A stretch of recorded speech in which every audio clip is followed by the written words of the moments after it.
ए, यही तीन है समापन कोडान। ये काम की समाप्ति करते हैं, ये तीन ठो हैं। ठीक है,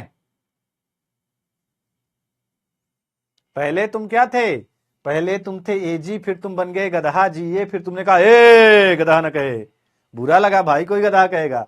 तो जब तुम भड़क गए तो लड़ाई हो गई, काम समाप्त हो गया, समापन कोडान। तो बेटा ये तीन समापन कोडान है, यूएजी, यूजीए, यूएए, ये तीनों कहां है, समापन कोडान। अब एक चीज और पूछा जाता है, प्रारंभन कोडान। चलो मुझे बताओ कौन है प्रारंभन कोडान, प्रारंभन कोडान कौन सा है, बताओ बताओ मुझे कोई। तो शुरुआत काहे से होती है, तो शुरुआत होती एजीओजी,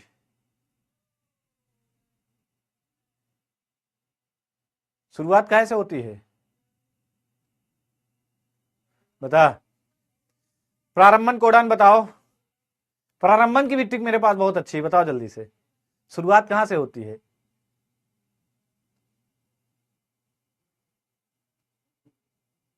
एयूजी ना, हाँ, शुरुआत कहां से होती है, एजीओजी से शुरुआत होती है।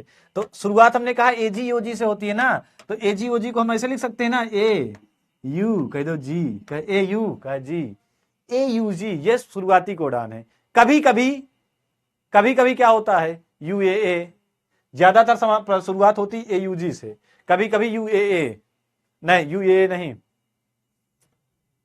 हमेशा प्रारंभक कोडान कौन है, ए यू जी। ये देखो,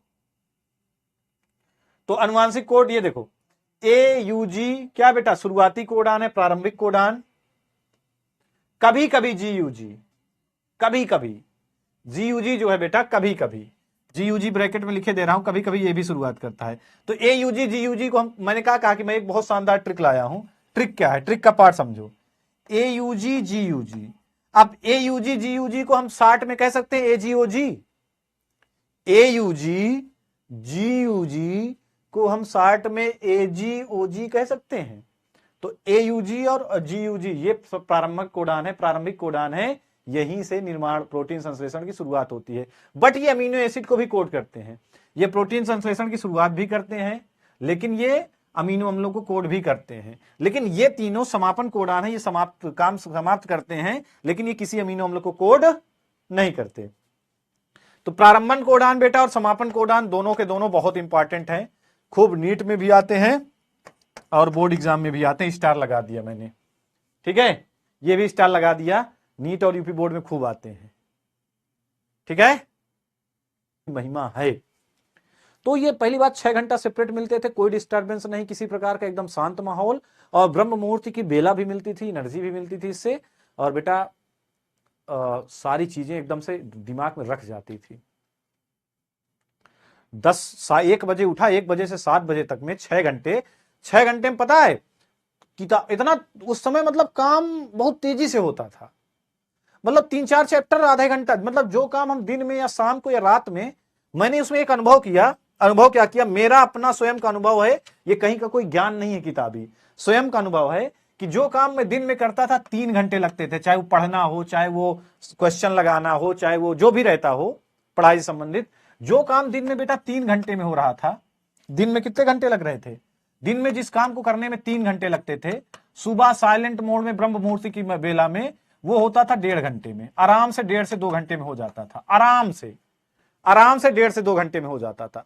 मुझे, मेरी सबसे बड़ी कमजोरी थी मैथ्स मुझे टीचर चाहे जितना पढ़ाए मुझे नहीं आती थी। क्लास 10th में मैथ कंपलसरी होती है।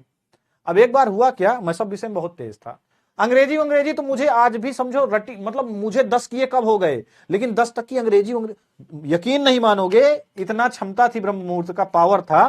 ध्यान से सुनो, मजाक नहीं कर रहा हूं, कि मुझे आज भी, मुझे अध्याय तक याद होते थे। अगर मुझे अंग्रेजी के मास्टर कहते पंडित उठ, पंडित नहीं कहते थे पंडित जी उठो पढ़ाओ, तो अगर वो मुझे किताब ना देते तब भी मैं पढ़ा देता चैप्टर।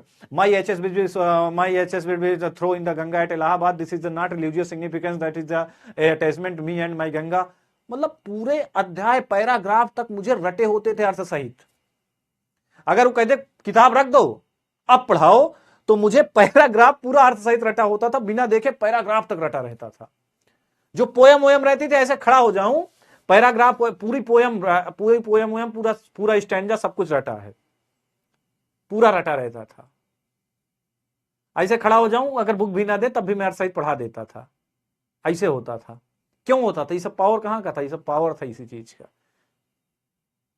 अब मैथ्स में मुझे टीचर चाहे जितना पढ़ाए नहीं आता था, कोचिंग भी जाऊं, 1-2 दिन गया नहीं आया, लेकिन जब मैं 1 बजे उठ के पढ़ने लगा, अपने से सोचने लगा, तो ऑटोमेटिक मेरे मतलब अपने से कॉन्सेप्ट आने लगा, अपने समझ धीरे धीरे समझने लगा, ऑटोमेटिक समझ आ गया। मतलब बिना टीचर के मैं सुबह समझ जाता था कि अच्छा इसको, जब पैरा मतलब एक्सरसाइज देखा, टीचर ने जो पढ़ाया वो देखा, फिर कहा अच्छा इसको इधर से, इसको तो ऐसे ऐसे ऐसे काट सकते हैं, इसको तो ऐसे ऐसे ऐसे काट सकते हैं, ऐसे भी करते हैं। और क्या करता था मैं, 1 से 7 बजे तक पढ़ता था। शाम को ज्यादातर मैं 6-7 बजे सो जाता था, 6-7 बजे सो जाता था, 8 बजे सो जाता था।